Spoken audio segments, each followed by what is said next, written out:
What does a little girl dream of as she grows up? A quiet life or fighting for justice? Today I'm taking you to Iran to witness the incredible story of Neda. She didn't just break her own silence, she became a beacon of hope for other women. And now her story is reigniting hope. I am Neda. I was born in a small village in Iran. As a child, I always saw a longing in my mother's eyes. Silence. But beneath that silence, I could hear the echoes of her unspoken cries. I never forgot those cries. My father's harsh voice echoed through every corner of our home. My mother would lower her head every time, quietly accepting her fate. But me, I carried a fire of rebellion inside. Even at a young age, I could sense the injustice around me. I was growing up in a world where women's voices were silenced, where dreams were crushed, and in that world, I refused to stay silent. In high school, I raised my voice for the first time.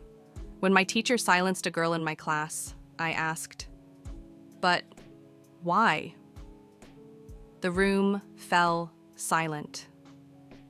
But at that moment, I wasn't just asking a question. I was challenging the idea of justice. My father didn't want me to become a lawyer. Women don't belong in courtrooms, he said.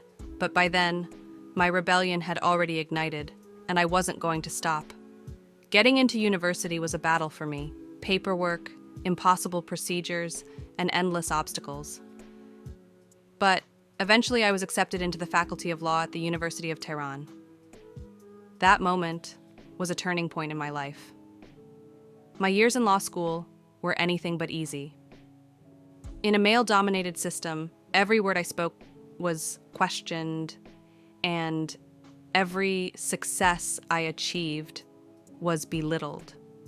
But I didn't give up. When I graduated, my father gave me nothing but a cold stare. But my mother, she hugged me with tears of silent pride. When I stood for my first case, my hands were shaking. I was representing a woman who wanted to divorce her abusive husband.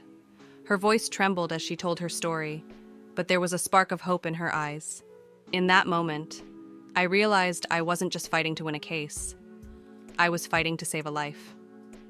Years went by, and I became a fierce advocate for women's rights. I fought to be the voice of the voiceless. I provided legal support to women suffering from domestic violence.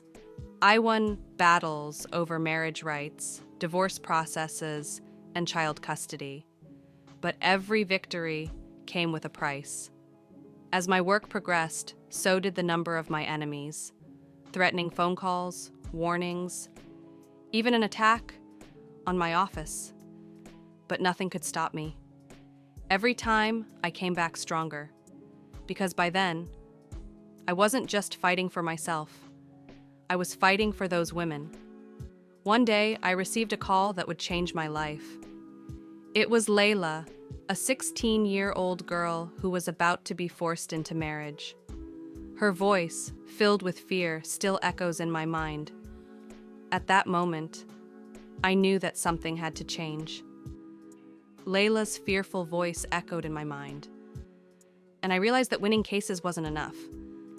I needed to create a refuge, a place of hope for these women. That's when I decided to establish the Women's Rights Legal Center. This center didn't just provide legal aid.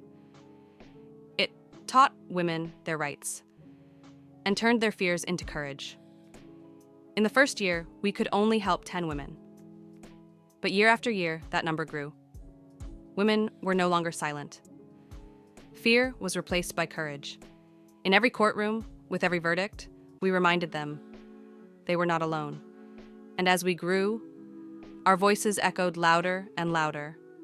Our fight for women's rights was no longer confined to the borders of Iran.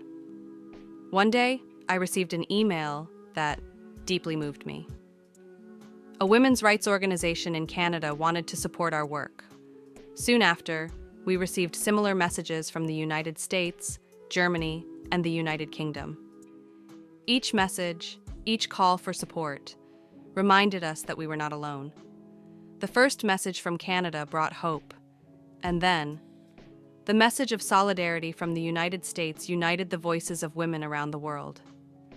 This support was more than just financial aid. It was moral strength. The world was hearing our struggle and standing beside us. Thanks to this support, we developed new projects to reach more women. With the increase in international support, we began opening new legal centers in different cities. We went beyond Tehran, reaching women in rural areas whose voices had never been heard. Our voices now echoed across every corner of Iran. But this growth also brought new threats. As our center grew, so did the pressure from those who wanted to silence us. Attacks on our office, threatening letters and phone calls. But I was no longer afraid. I knew. Our fight wasn't just for a handful of women. It was a fight for millions.